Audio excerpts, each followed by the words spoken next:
ದೊಡ್ಡನಾದಾಗ ಏನ್ ಮಾಡ್ಬೇಕಂತ ಇದೆ ಹೇಳೋದಿಲ್ಲ. ಏನ್ ಮಾಡ್ಬೇಕು ಅನ್ಕೊಂಡಿದ್ದೆ? ಅವರಿಗೆ ಊಟ ಹಾಕ್ಬೇಕು. ಆಮೇಲೆ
ಎಲ್ರಿಗೂ ನಮಸ್ಕಾರ. ನಮಸ್ಕಾರ. ಎಲ್ಲ ಚೆನ್ನಾಗಿದ್ದೀರಾ? ಚೆನ್ನಾಗಿದೆ. ವಿಶೇಷವಾಗಿ ಇವತ್ತು ನಮ್ಮ ಒಂದು ಜನಸ್ನೇಹಿ ನಿರಾಶ್ರಿತರ ಆಶ್ರಮ ಇರ್ತಕ್ಕಂಥ ದೇವ್ರ ಮಕ್ಕಳ ಜೊತೆಯಲ್ಲಿ ಧನಿಕಾ ಅವ್ರದ್ದು ಜನ್ಮದಿನ, ಹಾಗಾಗಿ ಒಂದು ಹುಟ್ಟುಹಬ್ಬನ ಅರ್ಥಪೂರ್ಣವಾಗಿ ಇಲ್ಲಿ ಆಚರಣೆ ಮಾಡ್ತಾ ಇದ್ದಾರೆ.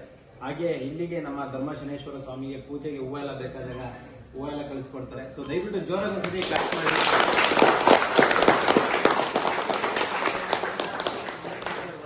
ಭಗವಂತ ಆಯುಷು, ಆರೋಗ್ಯ, ಸುಖ, ಶಾಂತಿ, ನೆಮ್ಮದಿ ಎಲ್ಲವನ್ನ ಕರುಣಿಸ್ಲಿ. ಇಲ್ಲಿರ್ತಕ್ಕಂಥ ಎಲ್ಲಾ ದೇವ್ರ ಮಕ್ಕಳು ಆಶೀರ್ವಾದ ಸಿಗ್ಲಿ, ದೇವರು ಒಳ್ಳೇದ್ ಮಾಡ್ಲಿ. ಹುಟ್ಟುಹಬ್ಬದ ಹಾರ್ದಿಕ ಶುಭಾಶಯಗಳು. ನಮ್ಮ ಆಶ್ರಮದ ಬಗ್ಗೆ ಏನ್ ಹೇಳಕ್ ಇಷ್ಟಪಡ್ತೀನಿ? ಹೇಳಪ್ಪ. ನೋಡಿದೆ ವಿಡಿಯೋ ನೋಡ್ತಾನಲ್ಲ, ಏನ್ ಮಾಡ್ಬೇಕಂತ ಹೇಳು ನೀನು. ಅಲ್ಲಲ್ಲ, ದೊಡ್ಡನಾದಾಗ ಏನ್ ಮಾಡ್ಬೇಕಂತ ಇದೆ ಹೇಳೋದಿಲ್ಲ. ಏನ್ ಮಾಡ್ಬೇಕು ಅನ್ಕೊಂಡಿದ್ದೆ? ಅವರಿಗೆ ಊಟ ಹಾಕ್ಬೇಕು. ಆಮೇಲೆ ಡಾಕ್ಟರ್ ಆದಾಗ ಏನ್ ಮಾಡ್ತೀಯ ಅಂತ ಹೇಳು. ಡಾಕ್ಟರ್ ಆಗ್ತೀನಿ ನೀನು. ಆದಾಗ ಎಲ್ಲರಿಗೂ ಫ್ರೀ ಟ್ರೀಟ್ಮೆಂಟ್ ಕೊಡಿಸ್ಬೇಕು. ಹೇಳ್ತಾನೆ ಹೇಳು. ಹುಷಾರಿಲ್ದಾಗ ಟ್ರೀಟ್ಮೆಂಟ್ ಕೊಡ್ಬೇಕು. ಹೌದಾ? ನೀನ್ ಕೊಡ್ತೀಯ ಫ್ರೀಯಾಗಿ? ಅಂತ ಹೇಳು. ಅಜ್ಜಿ ತಾತರ ದುಡ್ಡು ಇಸ್ಕೊಂಬಲ್ಲ. ಇಸ್ಕೊಳಲ್ವ? ಫ್ರೀಯಾಗಿ ನೋಡ್ತೀಯಾ? Very good, super. ನನ್ನ ಹತ್ರ ಇಸ್ಕೋ. ನಾನು ಬಂದಾಗ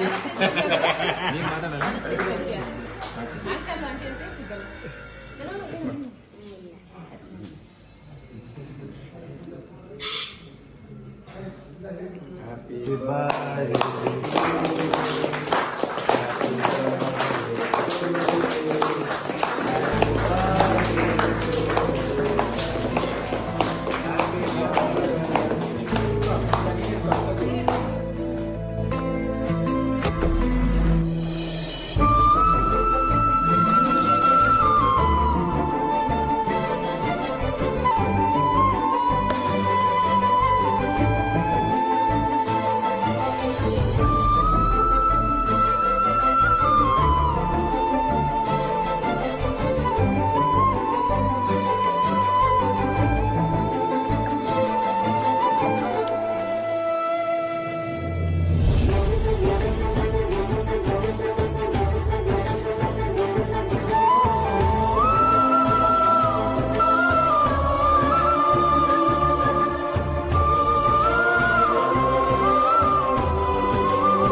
ಮಾರ್ಕೆಟ್ ಅಲ್ಲಿ ಇರೋ ಎಲ್ಲ ಅಂಗಡಿನ ತಡಕಿ ಫುಲ್ಲು ಎಷ್ಟು ಬೇಕು ಅಷ್ಟು ಹೂವನ್ನ ಕೊಟ್ಟು ಕಳಿಸ್ತಾರೆ ಫ್ರೀಯಾಗಿ ಅವರು.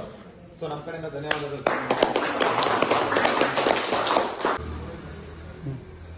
ಸ್ನೇಹಿತರು ನಮಸ್ಕಾರ, ನಾನು ನಿಮ್ಮ ಪ್ರೀತಿಯ ಜನಸ್ನೇಹಿ ಯೋಗೇಶ್. ಇವತ್ತು ನಿಜವಾಗ್ಲೂ ಬಹಳ ಖುಷಿ ಆಯಿತು. ಧನಿಕಾ ಅವ್ರದ್ದು ಜನ್ಮದಿನದ ಪ್ರಯುಕ್ತ ಅವರ ಎಲ್ಲ ಕುಟುಂಬಸ್ಥರು ಸೇರಿ ವಿಶೇಷವಾಗಿ ಇಲ್ಲಿ ಬೇಕಾಗಿರೋದು ಮೆಡಿಸಿನ್. ಸಾಕಷ್ಟು ದೊಡ್ಡ ಪ್ರಮಾಣದಲ್ಲಿ ಅವರು ಮೆಡಿಸಿನ್ಸ್ ಅನ್ನು ತಂದುಕೊಟ್ಟಿದ್ದಾರೆ. ಮೊದಲನೇದಾಗಿ ಧನ್ವಿಕಾ ಅವರಿಗೆ ಒಳ್ಳೇದಾಗಲಿ, ಜನ್ಮದಿನದ ಹಾರ್ದಿಕ ಶುಭಾಶಯಗಳು. ಹಾಗೆ ಅವರ ಕುಟುಂಬಕ್ಕೆ, ಅವರೆಲ್ಲ ಸ್ನೇಹಿತರಿಗೂ ಭಗವಂತ ಒಳ್ಳೇದು ಮಾಡಲಿ, ಆಯುಷ್ಯು ಆರೋಗ್ಯ ಕೊಡಲಿ. ನಿಜವಾಗ್ಲೂ ಈ ತರ ಮೆಡಿಸಿನ್ಸ್ ಸಾಕಷ್ಟು ಅವಶ್ಯಕತೆ ಇರುತ್ತೆ. ಯಾರಾದ್ರೂ ಇಲ್ಲಿಗೆ ತಂದ್ಕೊಡ್ಬೇಕು ಅನ್ಸಿದ್ರೆ ದಯವಿಟ್ಟು ನಿಮ್ಮ ಕೈಲಾದಷ್ಟು ತಂದುಕೊಡಿ. ಜೊತೆಗೆ ನಿಮ್ಮ ಕೈಲಾದಷ್ಟು 1 ರೂಪಾಯಿ ಆದ್ರೂ ಇಲ್ಲಿಗೆ ದಾನ ಮಾಡಿ. ಯಾಕಂತ ಹೇಳಿದ್ರೆ ಇಲ್ಲಿರ್ತಕ್ಕಂಥ ಬರೋಬ್ಬರಿ 130ರಿಂದ 140 ಜನ ದೇವ್ರ ಮಕ್ಕಳಿಗೆ ತುಂಬಾನೇ ಸಹಾಯ ಸಿಗುತ್ತೆ. ಮುಖ್ಯವಾಗಿ ಮೆಡಿಸಿನ್ ಇಲ್ಲ ಅಂದ್ರೆ ತುಂಬಾ ಕಷ್ಟ ಆಗುತ್ತೆ. ಒಂದು ಊಟ ಇಲ್ಲ ಅಂದ್ರೂ ಅಡ್ಜಸ್ಟ್ ಮಾಡ್ಕೋಬಹುದು, ಮೆಡಿಸಿನ್ ಇಲ್ಲ ಅಂದ್ರೆ ತುಂಬಾ ಕಷ್ಟ ಆಗುತ್ತೆ. ಸೊ ಆದಷ್ಟು ಸಾಧ್ಯವಾದಷ್ಟು ಮೆಡಿಸಿನ್ ನ ಡೊನೇಟ್ ಮಾಡಿ. ಎಲ್ರಿಗೂ ಒಳ್ಳೇದಾಗಿ. ನಮಸ್ಕಾರ ಸರ್, ತುಂಬಾ ಥ್ಯಾಂಕ್ ಯು. ಮೆಡಿಸಿನ್ ಅವಶ್ಯಕತೆ ತುಂಬಾ ಇತ್ತು. Thank you sir.